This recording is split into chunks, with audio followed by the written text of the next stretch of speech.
Hello everybody and welcome to my channel. I have another philosophy video that I want to make. Truth be told, I've been wanting to make this video for quite some time, but clearly I've never gotten around to it. The last video that I made sorta touched upon this, but it was more so about like my NPD perception when it comes to legacy. But I did drop some things about determinism and my views and how I process that a little bit in that video. So in this video, I sort of kind of just wanted to like expand upon that topic, the whole thing about determinism, free will, and yeah, all that kind of stuff.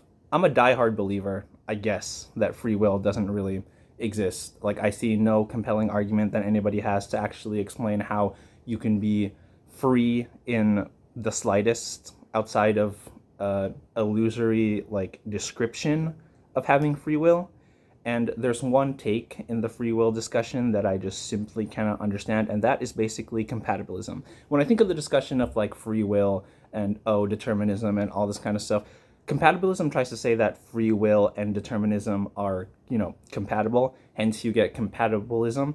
But I see, just like a blatant contradiction there. Like when it comes to the discussion, I sort of see the compatibilist position as basically like the trying to have your cake and eat it too position when it comes to the whole thing about like whether we have free will or not. And it simply just doesn't make any sense, because when I explain hard determinism to a lot of people, compatibilists have no issue, because the part where they agree that yes, everything is determined, everything is, out of your control, they only refer to it when it comes to like an external way of viewing the world.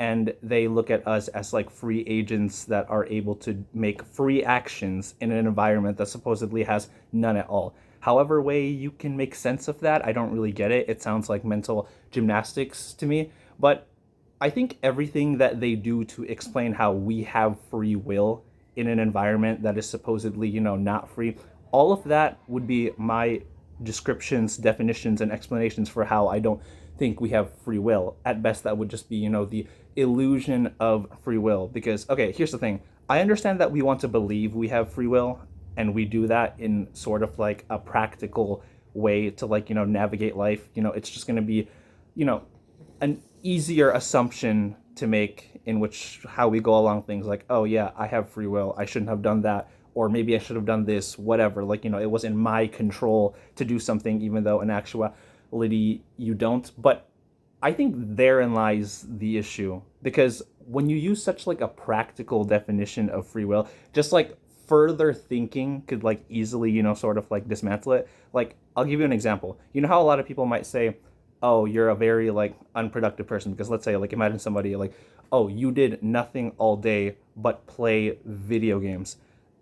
That doesn't actually make sense when you think about it, because how is it that they did nothing? Like, just take what I'm saying at like, like what it is, like just follow like the logical structure of it. Like, obviously I get what it's trying to say in the sense that, oh, you should have done this instead of like doing that. But I think the confusion that a lot of compatibilists have in terms of like trying to like explain free will is that they think this like, practical application makes for like sophistication, just because, oh, they, accepted determinism from an external force. But oh, it's like we're supposedly like this separate nature that can like, have, decisions, and that's there in which we get free will from their perspective, at least in terms of like how I understand it. But like that doesn't actually like make sense, because they're basically just trying to say that as long as I have my nature, it doesn't actually like, like conflict with like everything else. But yes, it does, because literally the same explanation you have as to how we don't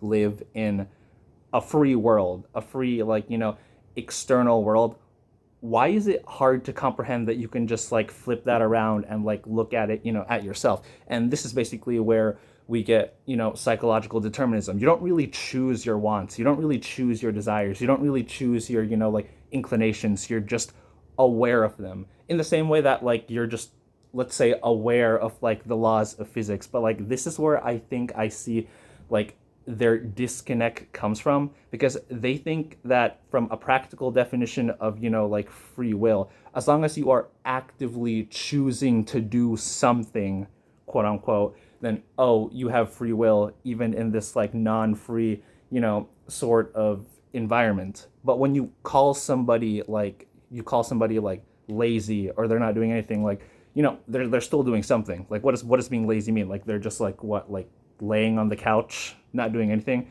They're just laying in bed, like refusing to go out. Like, you can't exist not doing something in the world. Like, even if you say that person isn't doing anything, like, what, they're just sitting on the floor, they're just like, they're doing something. They're thinking about something, like, if they're aware. They're thinking thoughts that they like never actually chose to have.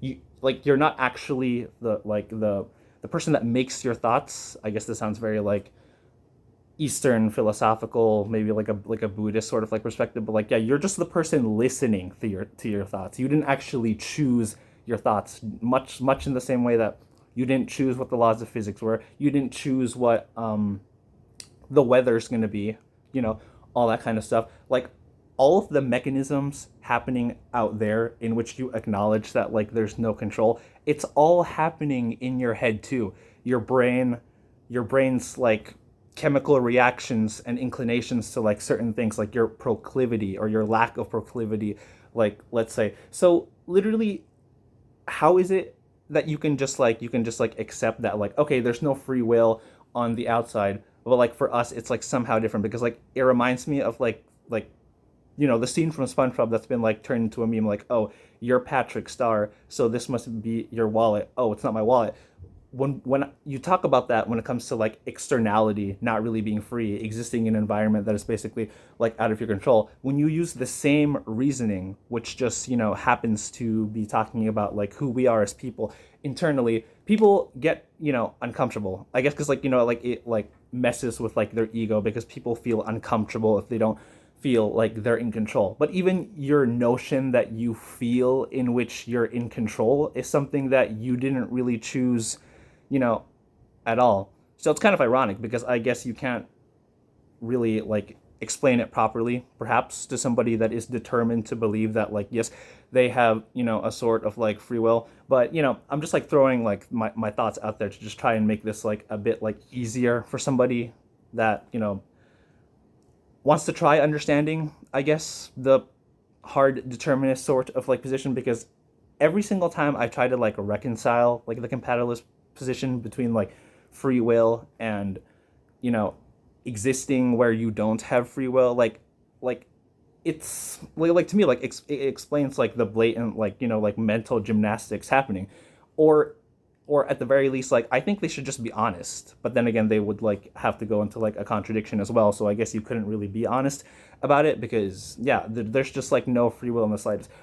If your definition of free like will, if you can admit that your definition of free will is simply the illusion of it, and that's good enough, then okay, we just have like a complete like axiomatic difference, I guess, in terms of like what it means to like have free will. Because I've spoken with some people about this online, and yeah, like fundamentally, when it comes to this like determinist discussion, free will discussion, like at some point we will reach a point where it's like, what, how exactly do you like define free will then? And if you ask me, I think my definition of free will is simply not having a nature. But there is such a thing as a nature. Human nature, psychology, all these things are just as mechanistic as the outside world.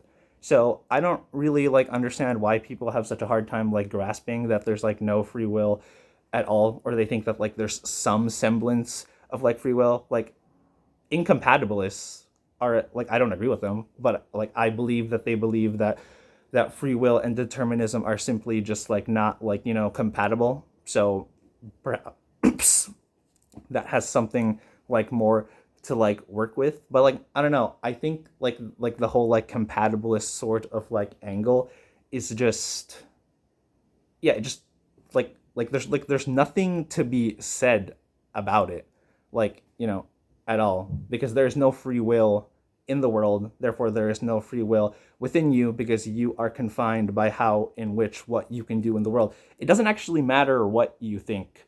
And if we're going to like philosophy of mind and like stuff like that, yeah, I think I could almost call myself, yeah, like an epiphenomenalist, because your like mental faculties do not actually affect how the like actual like physical state of like the world is. So sure, decisions, free will can feel as though like there's something that like we do because, you know, our intuition to like think and be quote unquote like self-aware makes you feel like the stuff that you're about to do in the world, which was already predetermined anyway, is currently happening in which the time that it does, you know, even though it doesn't. Like there's so many things that like so much neuroscience, I believe, that like points out to the notion that like you already know what you want to do before you're even fully consciously aware that like, you know, you're gonna do it. So if on the spot it feels like you made that decision on your own the moment you did it, like in a way we're all technically going through dementia. So you don't have a proper, you know, sort of like analyzation of the like actual world. And I feel like a lot of people might say like that's a contradiction then, because how can you say that like, oh, things of like the outside are like, you know, determined in that sense if you can't like piece it together at all. So I think this is the issue though, because like the compatibilist position will simply just like result to like at least like when it comes to like their philosophy of mind and stuff, like trying to prove that our reality is more important than it actually is, even though like I don't have to say anything about what will actually happen. Like it's just axiomatic that what will happen regardless if I can fully comprehend it or if I can like fully understand it, regardless of like all the conflict and disagreements that like we might have. That thing was set based on the cause and effect of this or that, you know, regardless of like whatever. I think like that's the problem I have, because like compatibilists, like when I like examined like their worldview, they seem to think that like we create cause and effect the moment that we do it, but we exist in this environment that they admit has, you know, like its own thing and something that like we can't fully control at all. So you are part of cause and effect. The things that you do not are not what you caused to be cause and effect. It is cause and effect in and of itself, that in which you have no control of whatsoever. So yeah, a bit of rambling here, but you know, those are my thoughts.